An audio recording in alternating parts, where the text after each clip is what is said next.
Ce que fait M. Trump, c'est les richesses du Congo, pas la paix des Congolais ou la paix du Congo.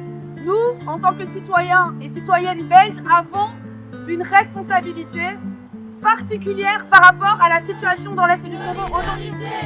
Avec le peuple congolais. Et donc aujourd'hui, on était mobilisés devant l'ambassade des États-Unis pour dénoncer des pseudo-accords de paix qui ne sont pas des accords de paix, qui ont été signés entre Donald Trump, Paul Kagame et Félix-Antoine Tshisekedi. Ces accords de paix sont en réalité un marché économique qui légalise le pillage des ressources et qui, à aucun moment, n'apporte de solution durable en termes de mise en place de justice, de vérité et de paix dans l'Est du Congo. Rwanda terroriste. Nous refusons une pseudo-paix construite sur le pillage des ressources, l'impunité des agresseurs et le silence complice des grandes puissances. Aujourd'hui, nous sommes ici pour dire clairement, le Congo n'est pas à vendre. La paix ne se décrète pas sans les peuples et la stabilité ne peut jamais être construite sur les corps de milliers de Congolaises et de Congolais.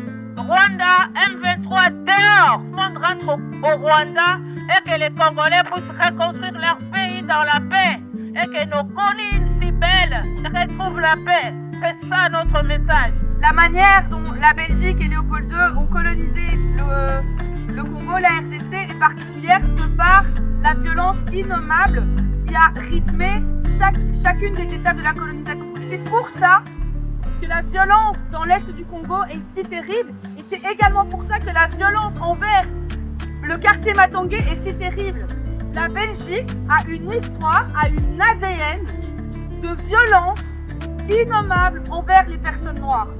La Belgique est un pays de violence systémique envers les personnes noires depuis les années 1870.